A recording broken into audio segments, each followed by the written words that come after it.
The advice and opinions expressed by the host of Autism Live and her guests are meant solely as suggestion and should not be in any way construed as child-specific advice. The Center for Autism and Related Disorders advises working with a board-certified behavior analyst who has experience with autism before starting any intensive behavioral intervention. Any choices you make in determining your child's treatment are completely at your own discretion.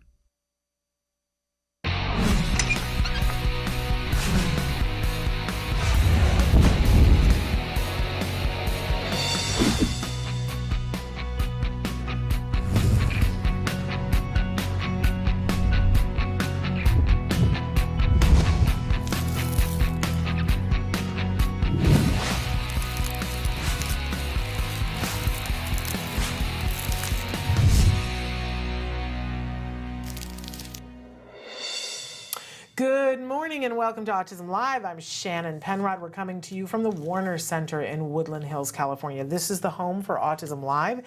It is also the home for the Center for Autism and Related Disorders. It's Monday, right? Lots going on and lots that we want to cover today. So I'm thrilled that you guys are here.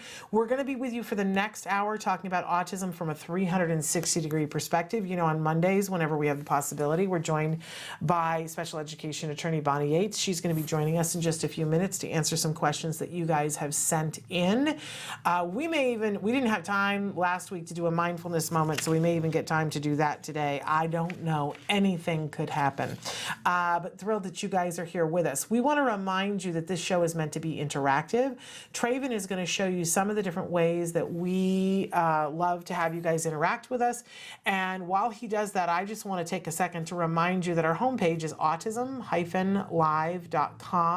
When you go there, there's a lot of things to do there. I like to say to people, first of all, find the use for the website that works well for you. If you just want to chat and you want to do it anonymously, you can do that at the bottom of the page. Just click on the chat button, it opens up. You can be chatting with me or the experts that we have here.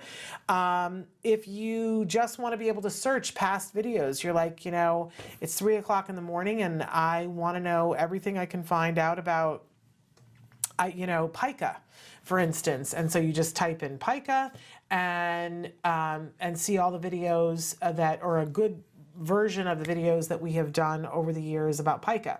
If you are, saying I want recipes, we have playlists that are just to deal with specific things. Like there's a playlist that's just Ask Dr. Doreen. There's a playlist that's just our cooking segments. There's a playlist that's just our segments with Dr. Temple Grandin. And then there's one that's highlights, which are, we take portions of the show where it's not all the stuff with me talking like this, right? Where we have guests and we cut those out in highlights so that you don't have to watch everything. But when you want just to be here with me, come on down to the full show and we can chat away, right? So please utilize the website in the way that works for you. By the way, when you're on the website, even for just a few seconds, the little pop-up comes up. I know for years I resisted it and didn't do it, and people were like, why don't you have that thing? I can't find the subscription button. And I was like, oh, okay. So the thing pops up and it says, would you like to subscribe? And if you don't want to, you just have to click the X and it goes away. I apologize, but there were people who were asking for it.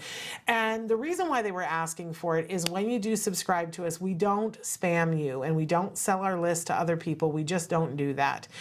What we do is that we send you a postcard at the beginning of the week that says, here's who's going to be on the show this week.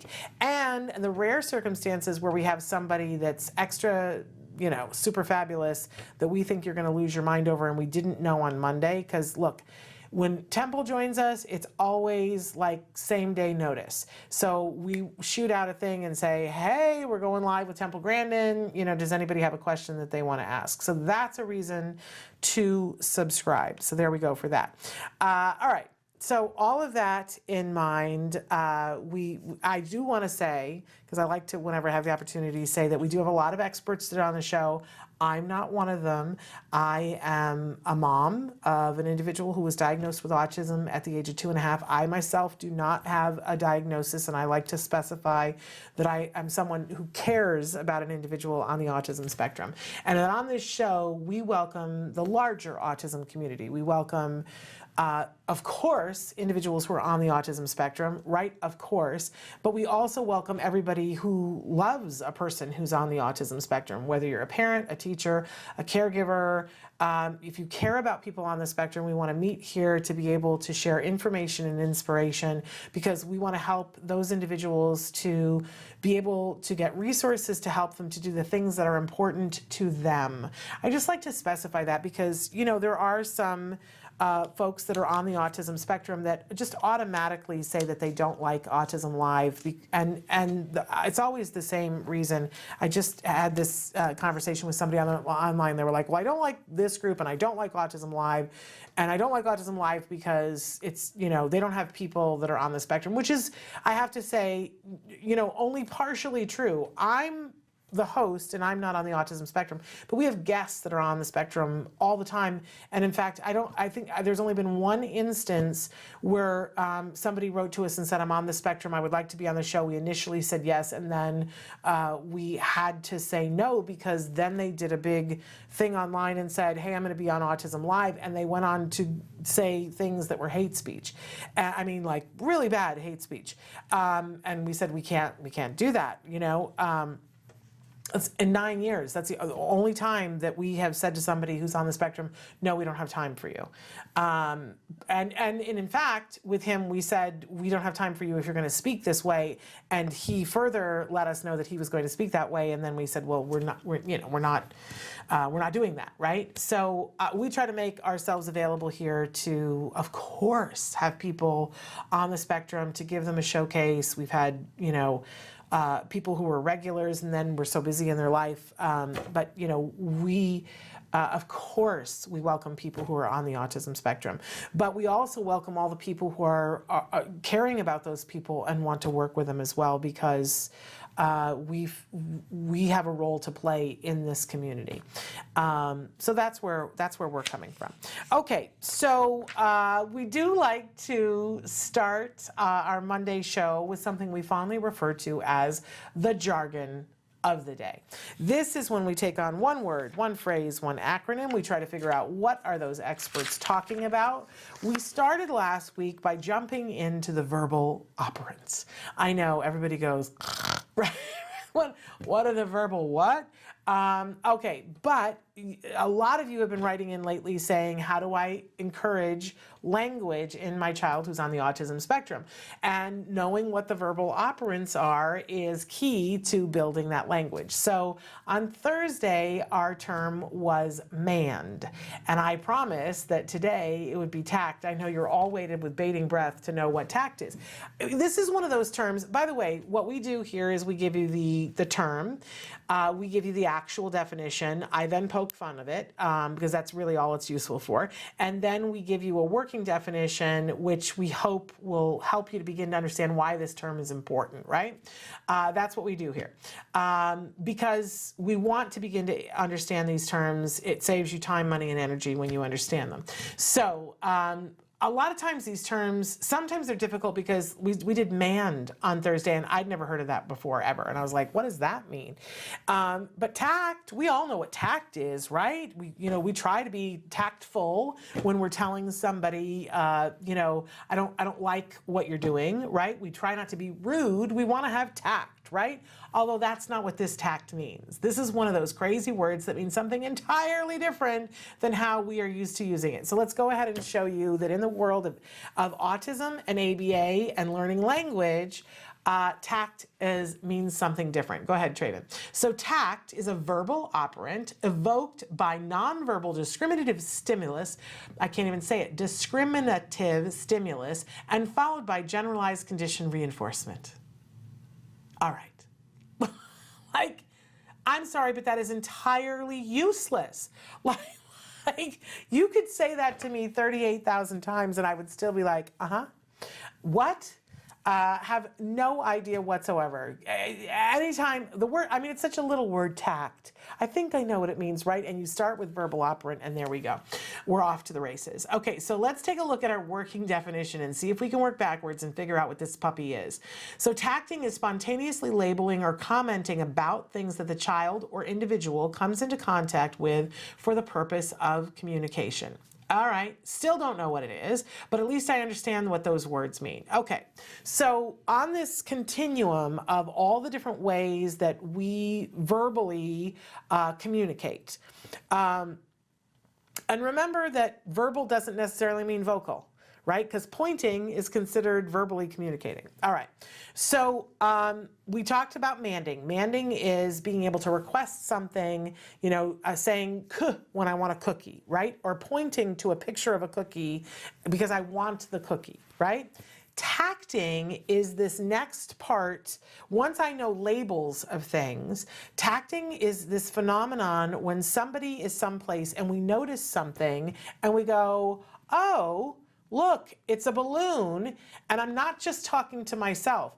I'm labeling the balloon, but I'm doing it for the purpose of communicating to this person over here. There's a balloon over there. I saw it, I labeled it, and I labeled it as part of communication. It is this phenomenon that we all participate in. You know, I might be at a zoo with a child and I go, oh, giraffe, right? Look, there's a giraffe. I'm tacting right now. And it's almost like one of the things that they taught me is that there's the sense of tactile, right? When you touch things. And it's like you're pointing it out almost like, you know, look at what I'm touching to another person. But it's not just, it's not a solitary event, tacting. And I think that that's part of the misunderstanding that parents have about this a lot, is that we're always trying to create this triangle of attention when a child is little and beginning language, where we want to be able to notice something. It's called joint attention. So I look at something and I go, oh, dog. And then I look at the child and the child looks at me and then looks at the dog. And now we have this triangle going. And in this triangle, there's a lot that's happening. Because the child, if they're tuned into faces, which they're not always with autism, but the child is learning from me about whether whatever this thing is good or bad. Because if I go, oh, dog, right? I'm teaching this child that dogs are something to be feared, right? Or if I go, doggy, then I'm teaching the child that doggies are something to be excited about, right? So there's a lot of social communication that's happening here, but it's also like, it's the beginning of a conversation is really what it is. If you think about it, because you know, for all of you who write in and go, I don't know how to start conversation, my child knows labels, but they don't know how to get to conversation. And it's like this mystical thing. How do you get to conversation? Well, the next stop along the way is tacting. And so, you know, first we want to teach them labels and how to request things using the label. And then we want to teach them to participate in this three-way thing. So this is a really difficult thing to teach if you think about it. And I'm going to make it worse for you because they have something called pure tacts and impure tacts. And so basically the way you teach this is through impure tacts. You begin by prompting the child and saying, you know, hey, do you notice something up there? Do you notice what the thing is up there? What is that? You know, and you know, tell mom about that thing. So maybe they go, oh, it's a balloon. And they just say balloon, right? And we prompt them to do that. Well, that's impure. It's only really a tact if they notice it, comment on it, and do it for the purpose of communication. But you can't teach it until you get somebody into the practice of it and they get a reward for it, which is that now I have this exchange going and we get to appreciate this thing together. And I'll tell you, when they're teaching this kind of thing to your child, and lessons to teach tacting are available in skillsforautism.com. But I remember when they were teaching this to my child and it was crazy town, right? Because they would pick a couple of different things that he knew and that he found really reinforcing, right? Because for instance, let's say, you know, you're going to pick clowns, right? and the kid doesn't like clowns, they're terrified of them, you've chosen wrong, right? Because you want to pick something they really love, and then you want to put it into the environment where it wouldn't normally be, so that they have a reason to comment on it.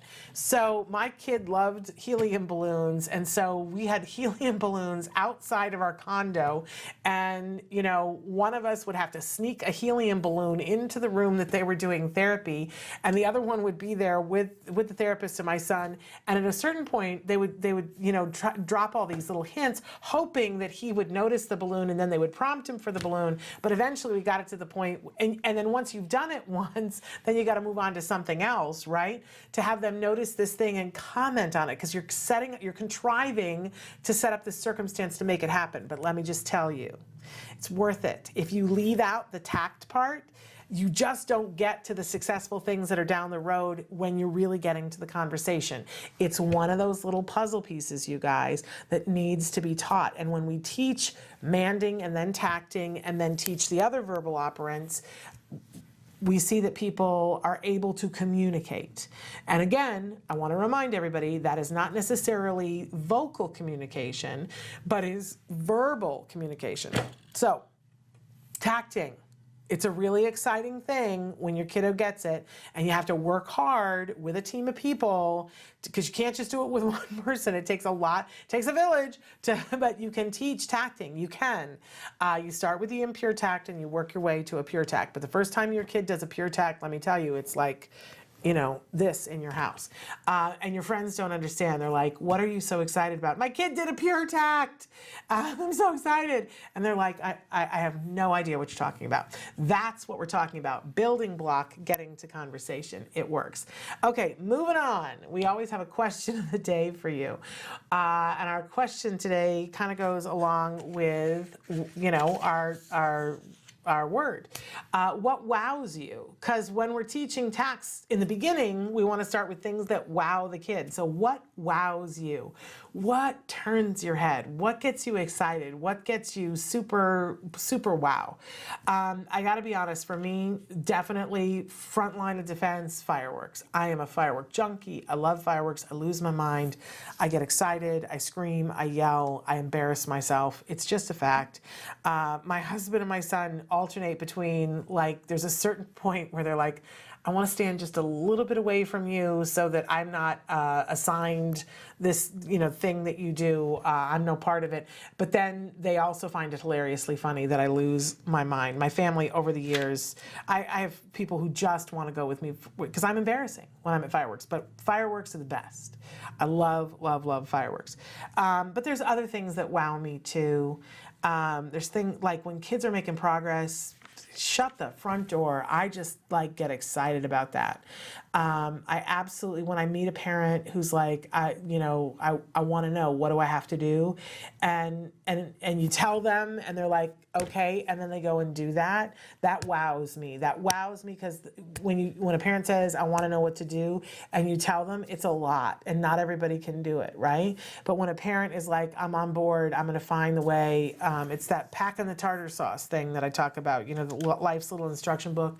When you're going after Moby Dick, pack the tartar sauce. And I find that parents who go, all right, now I'm getting the tartar sauce. We're going to do this. Whatever it takes, we're going to do it. Man, that wows me. Not everybody can do that, right? But that for sure wows me. And I get excited when I meet people who work in this field and don't have a kiddo on the spectrum, but they get so excited about helping kids on the spectrum.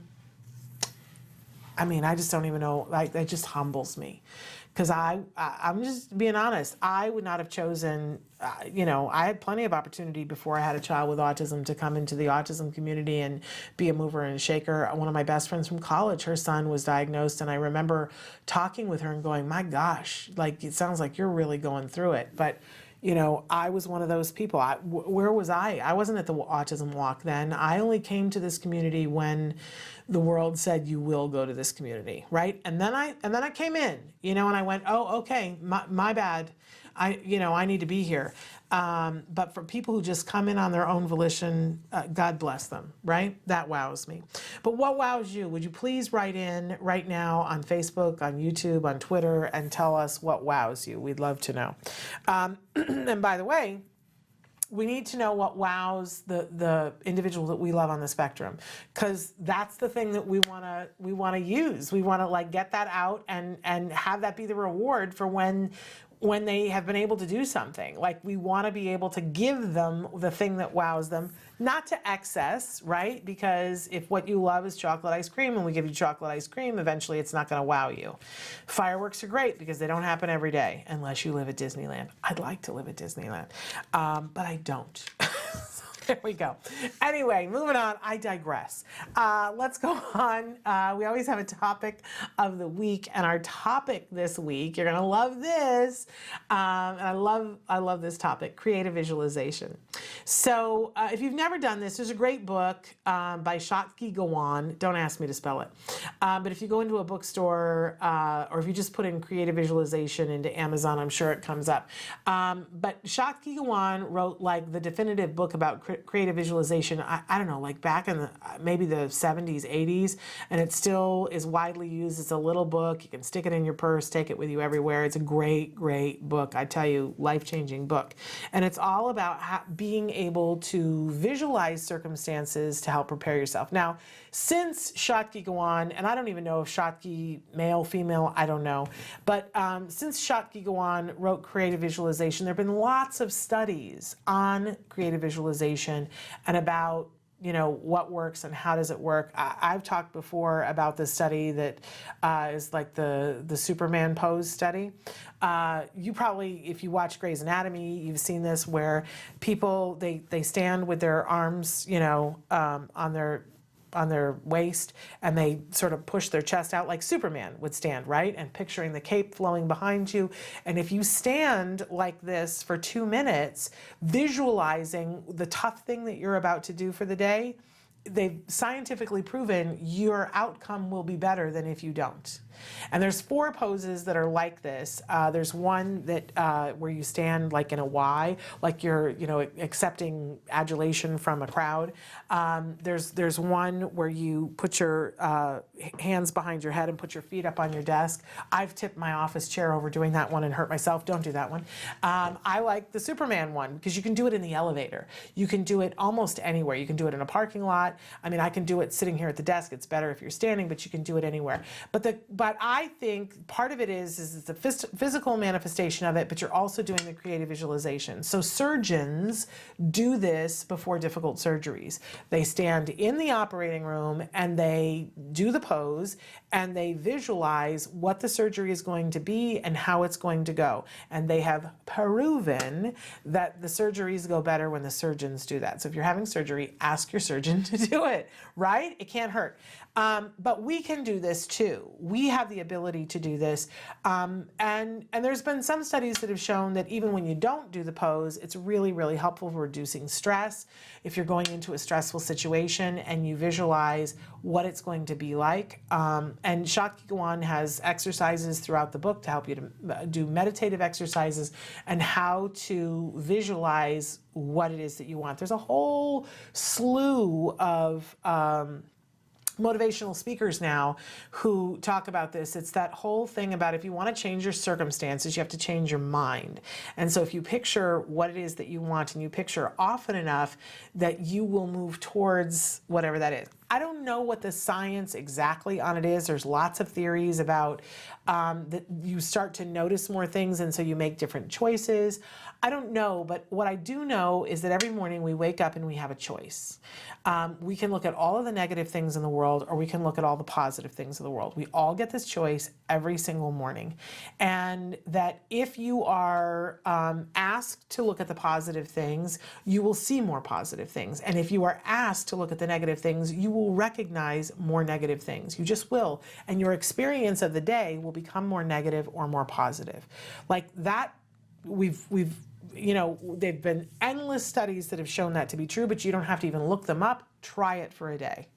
Try it for a day. Try for just a moment.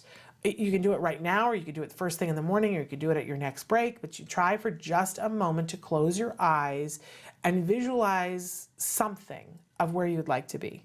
I got to be honest with you that many years ago when we were in the thick of our autism intervention, the thick of it, and money was nowhere to be found, and we were in kind of dire circumstances. My husband and I've talked about this before on the show, we started doing a money mantra where we had one phrase each of us that we would say, and it's a very private thing, the thing that you say. But you find the thing that's actually helps you reduce your stress. It's not like people were telling me, oh, this is the phrase that you need to use. And I would use that phrase and it would make me anxious, right? You have to find the phrase that's right for you. And we decided to put actions with that because we were being told that we needed a stretch. We both had back problems. So we had a set of stretches that the doctor gave. And so we set aside just 3 minutes every night that we would do what we called the money mantra thing while we were doing our stretches.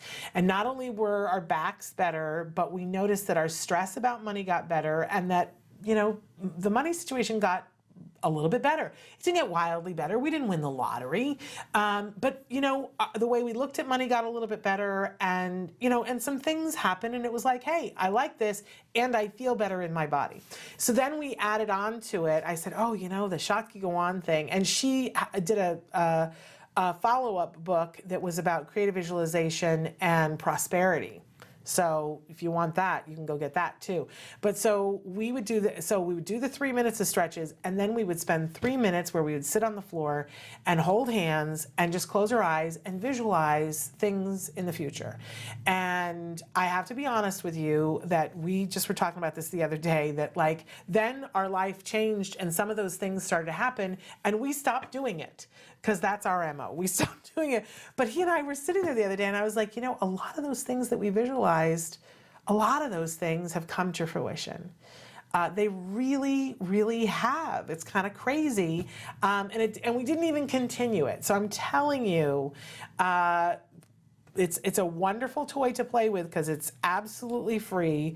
I imagine that the book on creative visualization will cost you a couple of bucks, but you might even be able to find it online, I don't know, or at a used bookstore, I don't know.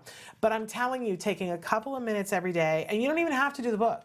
You could just sit with yourself, by yourself, or with a significant other.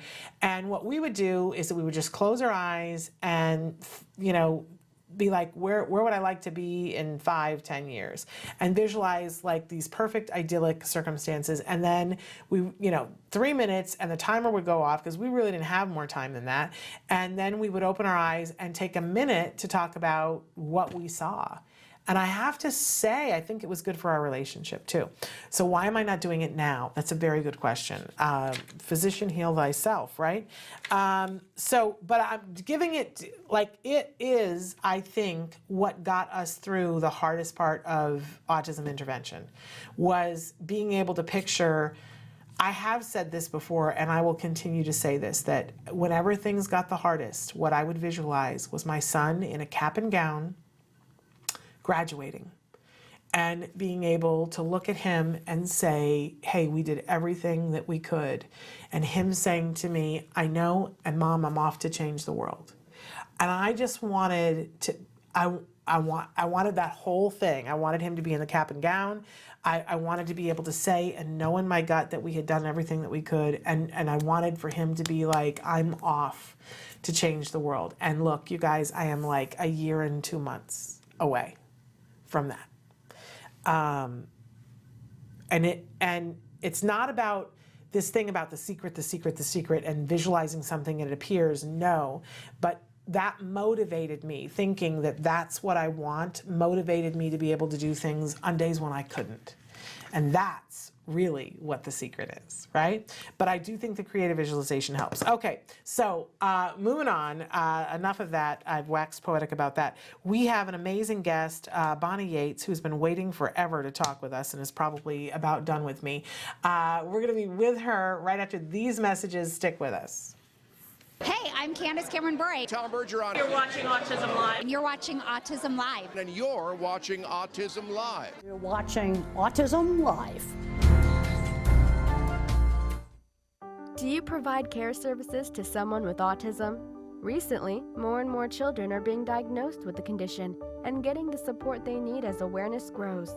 But what happens to these children as they grow up? It's estimated that over 500,000 youth with autism will turn 18 in the next decade, and they'll be faced with a very difficult reality. As children with autism grow up, their services start to disappear or become very difficult to access. Things like medical care, mental health counseling, vocational training, and more. All services that are still desperately needed. The loss of support that youth with autism face as they grow up is so severe that it's referred to in the autism community as falling off a cliff. Adults with autism need the same level of support they had as children to avoid falling off the services cliff. Introducing Skills Living, the web-based software designed specifically to help transitioning youth and adults with autism so they can avoid the cliff and instead fly to success. With Skills Living, help your learner with autism develop the skills they need in all the critical areas of adult life, including self-control, planning, and problem-solving, effective communication, performing life skill tasks for independent living, acquiring and maintaining employment or other meaningful activities, developing and maintaining social skills and relationships, accessing transportation and public services, and being safe. Skills Living includes a comprehensive assessment, a data collection mobile app, behavior intervention plan builder, and automatic progress reporting. It also provides a complete curriculum addressing 16 key areas spanning the entire range of functioning adulthood. Skills Living is easy to use and can be implemented by schools, parents, and autism service providers. Call or click today for your free demo and see how Skills Living can help your learner with autism avoid the cliff and instead reach their fullest potential. Skills Living. Wish, learn, become. Welcome back, you guys. We have the fabulous Bonnie Yates joining us, and Bonnie is on location. And we're going to ask her to tell us why she's on location. I'm on location. Well, first of all, here's my disclaimer. God, I look so old. I can't believe it. I think you look edgy. I have a baby cold. I got the baby's cold. So that's my excuse for sticking my black knitted cap on my head and not wearing any makeup. But I'm in Baltimore now at the COPA conference, which is really exciting. And one of the things they've been doing today is an all-day conference on reading fluency, which is one of those subjects that, if it's well taught, is amazing.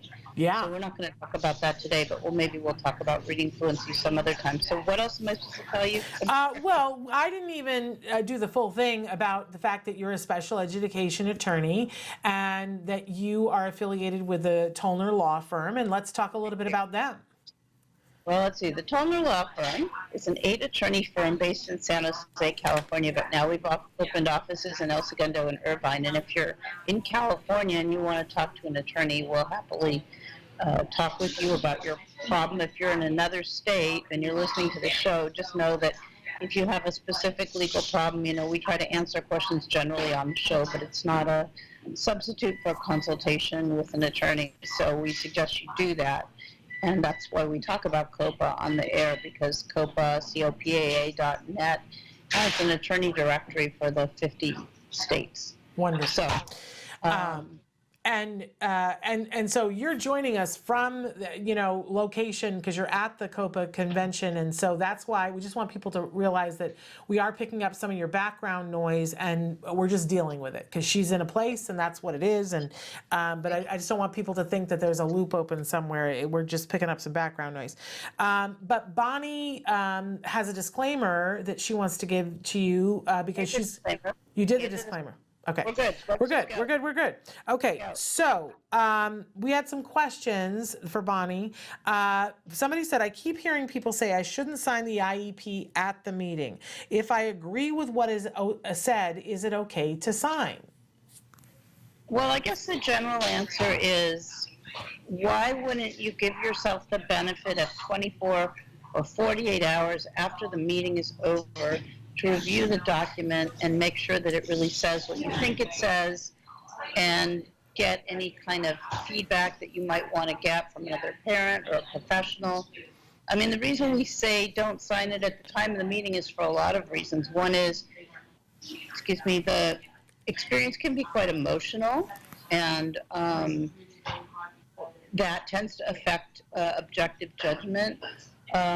I find also, just depending on like when the meeting is scheduled, your blood sugar might be low. And I find as a professional going to these meetings that I like to think about what happened for a while and see if I really get it. And it's interesting because I'm doing a due process right now for a client, and listening to the recording of the IEP meeting, I very much have this feeling like, wow, with time and distance, I have kind of a different take on what happened at this meeting than I did when I was there in real time. So, yes, you can sign it if you agree with it, but unless it's a very simple issue, you really know that you agree, or do you need to get some more input? So I guess that's my feeling about the whole thing.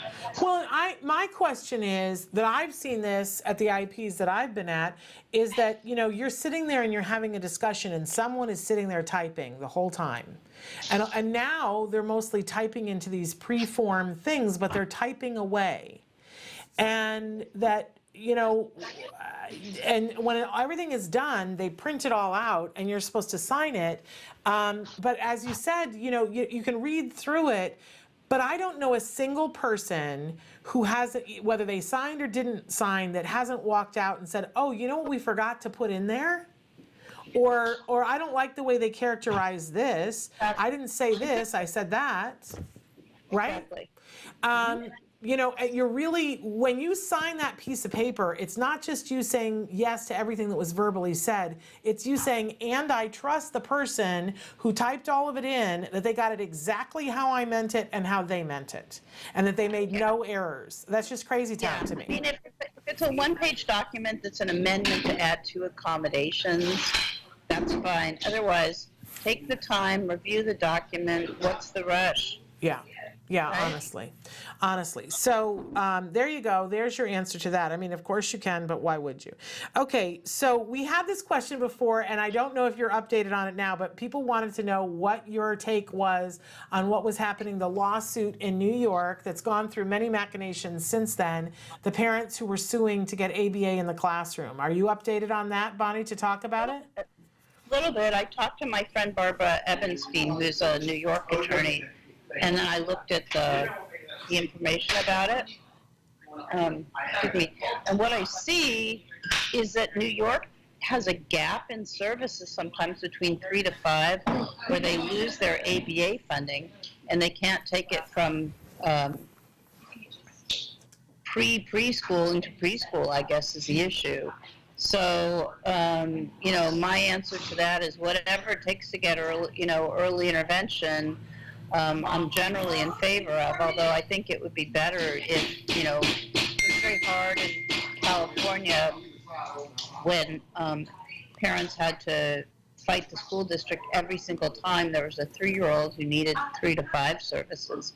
So I like the way we're doing it in California better, where I don't think people are having to fight now to keep their 3 to 5 services for APA. And they can take them into a private preschool. But, I don't really understand why, in general, in the United States, we don't have ABA in classrooms, and I'm not just talking about for preschool. Like, why don't we have it, in public school in the elementary years when people clearly need it? I know the reason is cost, but there's clearly a need, and I'm certainly seeing a lot of kids in public school who have a one-to-one aid that basically makes the kid prompt dependent, and they don't know how to teach the skills that you need if you have somebody that has an autism profile. And then the person is going to develop emotional problems as they get older because they're not successful in school to the degree that they want to be or could have been. And so they're going to develop, significant anxiety. So I just think we're doing it wrong, and I'm getting tired of it all. But, that's me. So. Well, I think we're all there. Anybody who's been in this for a while, Bonnie, we're all tired. And not understanding why there hasn't been a shift. But this feeds... a quote from Doreen Graham-Pichet about 25 years ago. She said to me, Bonnie, it's not that we don't know what it takes excuse me, to remediate people from autism. We know what it takes. That's not the issue. And that quote is as true today as it was then. Yeah, Absolutely. And this sort of feeds into the next question, actually, because the next question is, how do you argue that a school aid is not appropriate and a card aid is? CARD being the Center for Autism and Related Disorders, which was founded by Dorian Grant-Bichet. And so how, you know, because people ask me this all the time, well, the school's willing to give me a school aid, but we want a card aid. And my son had a card aid for a while, and then we transitioned to a school aid. How do you make the argument that you need the card aid? Well, it's not that easy because they don't have to give you card. You know, they could. What they have to give you is a skilled, behaviorally trained interventionist. Okay. So what I do sometimes is I start with. In California, we have something called the California Public Records statute, and I make a public records request for the aid training. And I've actually got one now from Irvine Unified that I might be able to share with you guys. And it talks about how they train them. And you basically have to take that to the meeting and pick it apart and show that it's just not adequate training. And, you know, I think like the information we get is general, and then you have to ask really specific questions. Like, okay, they have 70 hours of training. What do you mean by district training? Is it online? Is it in vivo? Is it something that they just have to read? Are there quizzes to demonstrate mastery? Do they have periodic, updates in their training? And you basically need, I think, to argue that if you don't have a person that has the skill level of an autism behaviorist, an RBT, that all you're going to be able to do is essentially provide academic support. You're not going to know how to teach social skills. You're not going to know how to teach executive functioning, planning, and organization, and so on. And that so the person will not allow the student to make appropriately ambitious annual progress in all his or her areas of need as a result of the disability of autism. But you got to start with getting the aid training and picking that apart. And so I think if people want to know how that's done, I'll send Shannon like a sample letter that we sent asking for the aid curriculum and showing you what we got back, and then we can have a discussion about what we got back and what that means. Okay. We'll be that like next week on the show. Okay. All right. And then the other question that I have here is, how do you get the school? This is a topic that you've covered before, but they're asking again, how do you get the school to pay for the educational assessment by someone other than them? Because the school will say, oh, we'll assess your child, but to get an outside person to do it, how do you get the school to pay for that? Because parents always think that we have to pay for it. Right. No, so here's the thing. Any assessment that's less than 2 years old that the district has done, you can dispute. And if you can show that their evaluation wasn't appropriate, they have a choice. They either have to file for due process and defend their assessment on the grounds that it's appropriate, and so they'd actually have to be doing their own due process hearing, which they don't really want to do because it's costly and it's interruptive and time-consuming, or they will agree to pay for an evaluation at district expense. And sometimes they come back, and what they try to do, it's very sneaky. They say, okay, we'll do another evaluation by somebody different. The answer is no, that's not what we want. We want an assessment that we're entitled to under the law because yours was inappropriate. And they give you, so if they grant those things, they give you a list. And first of all, I guess the question would be, well, how do I as a parent know how to dispute their evaluation? Well, that's tricky unless you have somebody that can help you dispute it. The law says you don't have to provide reasons, but you're much more likely to be able to get the district to agree if you give reasons. And so we, a lot of the time, we'll reach out to the speech therapist we work with or the psychologist we work with, and they'll help us pick apart the district assessments. And of course, we've learned some basic tricks about what to look for, so we use those too. One thing that's really interesting is if the district doesn't think the parent is represented by an attorney, a lot of the time the district will actually, if the parent writes them a letter and asks for the outside assessment, they will agree to it because they would rather pay for the assessment than sort of get involved in fighting with the parent about the appropriateness of their assessment and having to file for due process. So we actually get, I'd say we get like at least 75 and maybe even more percent of the requests we make for outside evaluations paid for at district expense. We actually get the district to agree. So if you can put some, reasons to paper about why you think their evaluation was inappropriate, you can get them to pay for an outside evaluation. Okay. All right. So let me ask you this. It's IEP season, Bonnie. What are the 3 things that you wish parents knew that if they could do, that it would make this easier for them and easier for you as a lawyer to represent them? Always record the IEP meeting. You have to give the district at least 24 hours written notice that you intend to dispute the IEP. So that's really important so that an attorney can help you later with the document. Understand your right to parental participation.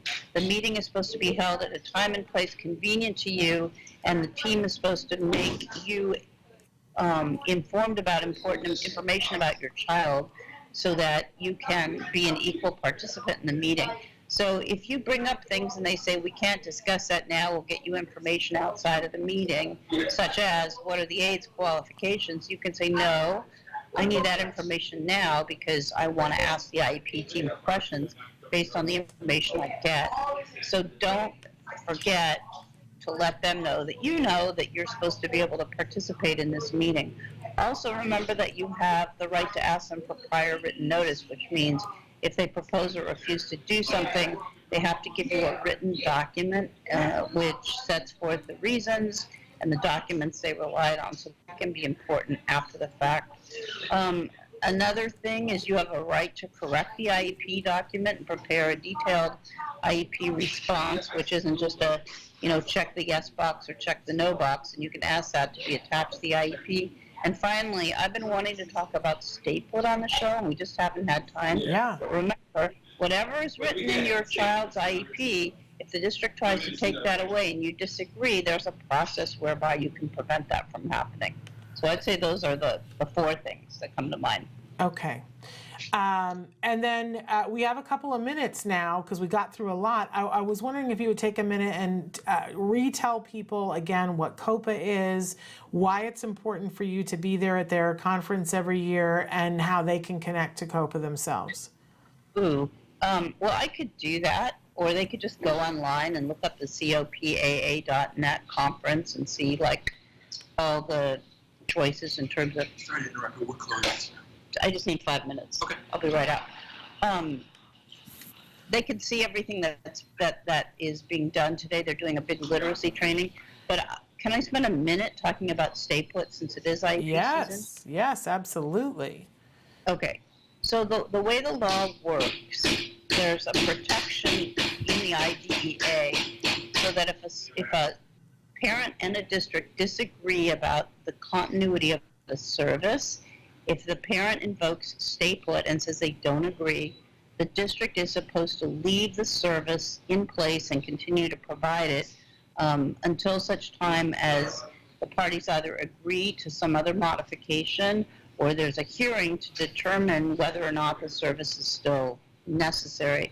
So some districts will allow you to invoke stay put just by saying at the IEP meeting, I don't agree, I don't think that should be taken away. And not permitting the change. In other cases, you will actually have to file for due process, but you won't know unless you try them. So try to just invoke stay put. It's supposed to happen automatically.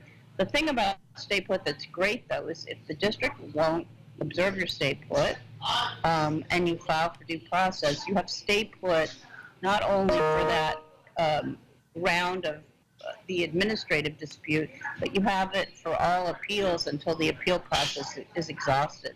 So if you have something written into your IEP, practically speaking, the district's not going to be able to take that away for at least 2 to 3 years.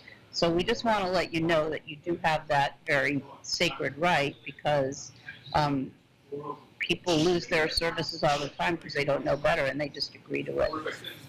Wow. And What I would say about stay put. a really important thing for us to know about stay put. I see that they're sort of kicking you out of your space there. They are, next week we can do we'll do the public records request for aid credentials. All right.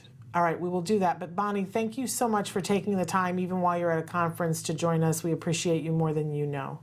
My pleasure. And do you want to tell them one more time where to find Tolner? Sorry about the no makeup and long braid. You look fabulous, and I love your earrings. Thank you. Toner Law offices were in El Segundo, Irvine, and San Jose. You can Google us up and find us. And as I said, if you're in Northern or Southern California and you want a consultation with the office, give us a call or an email or a shout out. Thanks, Shannon. Thank you so much. Bye, Bonnie. Appreciate Have a it. good time. Bye. So that was special education attorney Bonnie Yates, a wonderful, wonderful resource here on our show. We appreciate her donating her time to be with us. Hey, we're going to take a short break, and then we're going to come back to close out the show and talk about what this week looks like. So stick with us.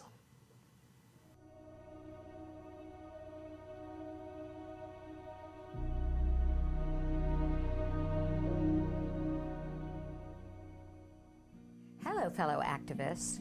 Last week, we talked about step number 1, accept and embrace this challenge. Now we're moving on to step number 2, educate yourself. After my son Wyatt was diagnosed, I put up a sign over my home office that said Autism Central.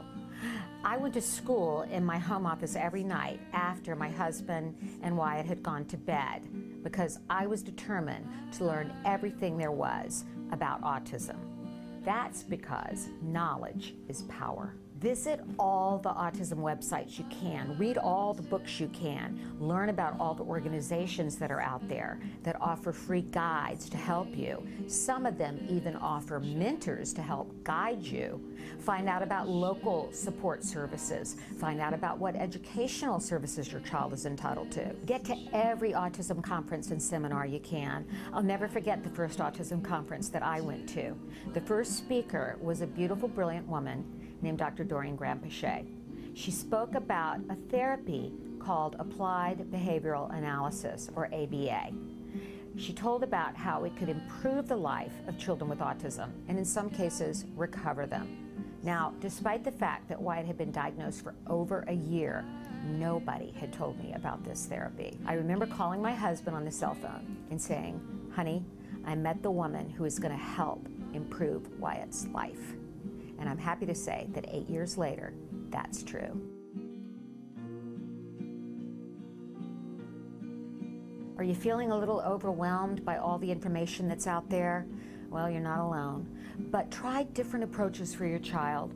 Trust your gut. Just 40 short years ago, mothers were told if their child had autism that they would have to be institutionalized, and in some cases they were actually blamed for their child's autism for failing to bond with the child. That was called refrigerator mother syndrome. Well, thank goodness times have changed. So until next time, learn everything you can about autism and keep the faith.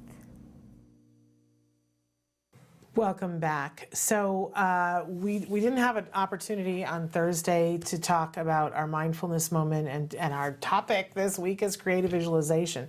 So we've got just a couple of minutes here at the end of the show. So let's talk a little bit about creative visualization, because sometimes this is hard for people. That they go, I'm just not a visual person. I find it really hard to picture anything. And remember, everybody has this a little bit different, but the main things are, whenever you're going to do a mindfulness exercise or creative visualization exercise, is to first set up the circumstances to make it possible for you to get into a space that's restorative. So that means, you can almost do it anywhere, but obviously you want to take certain things into consideration, whatever your environment is. If you can be sitting down or laying down, it just takes some of the stress off of your body. But the truth of the matter is that you can be standing as long as it's someplace that it's safe for you to be standing, and to sort of let go of your awareness of the surroundings around you, right?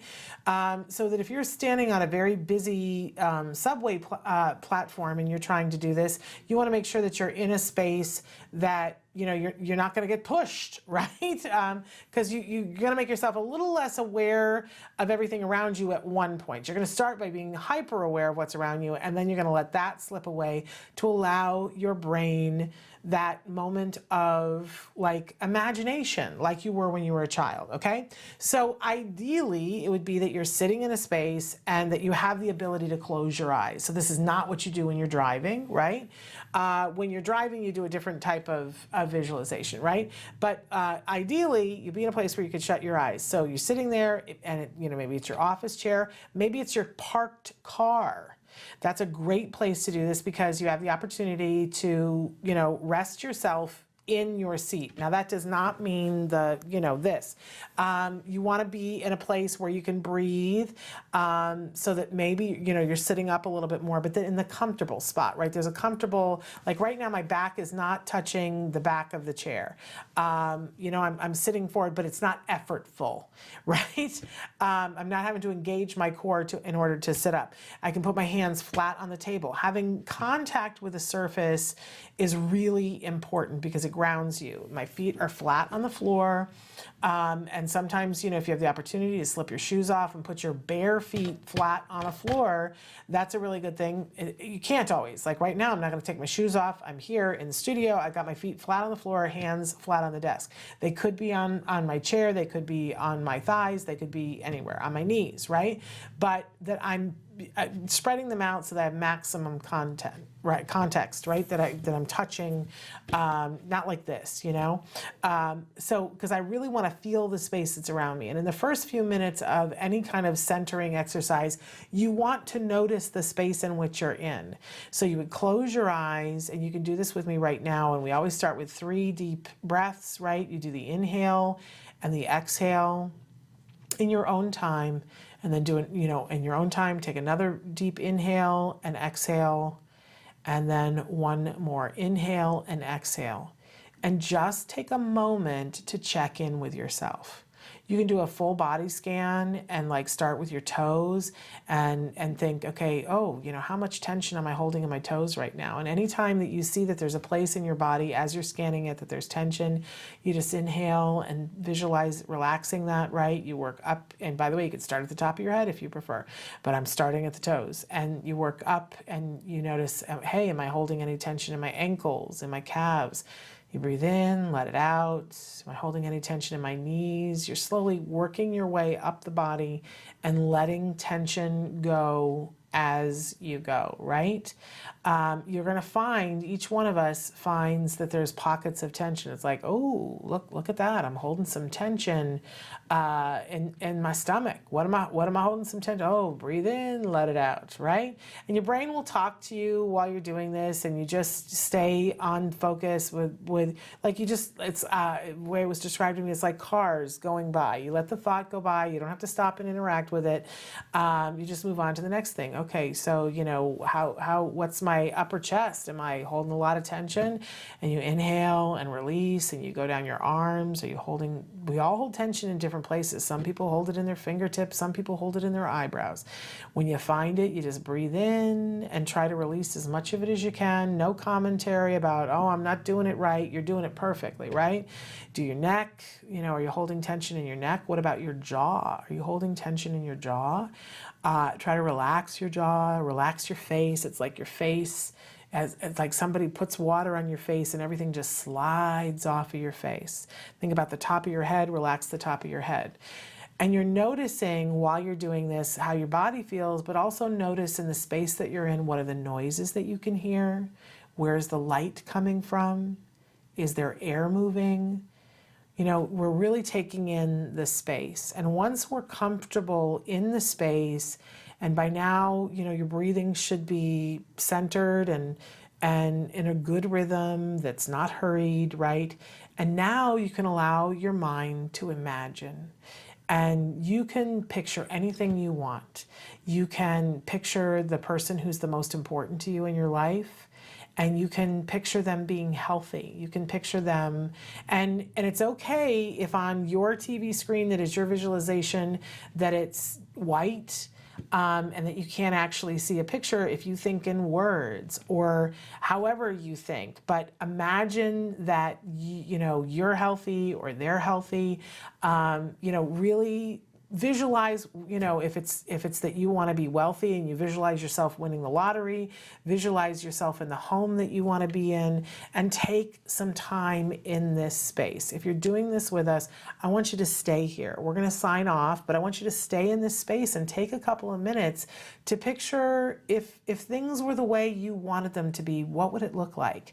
It should be informative for you. It should be like, oh, I'd forgotten that what I really want is the time to write that book, or oh, I'd forgotten that, what I really care about is this. And just picture it and allow your mind to take you wherever you want. And if it takes you someplace you don't like, you just let that passing car go and come back to what would I like? Ask yourself the question, what would I like in my life? Stay in this space for a few minutes and then slowly bring yourself back into your space and see how your day is, and write into us and let us know. We love you here on the show. I want to let you know while you're still breathing, tomorrow is a best of episode. Then we have Dr. Doreen on Wednesday. And on Thursday, it's to be determined. And then on Friday, let's talk autism with Shannon and Nancy. Give your kiddos a hug from me and one for you too. Bye-bye for now.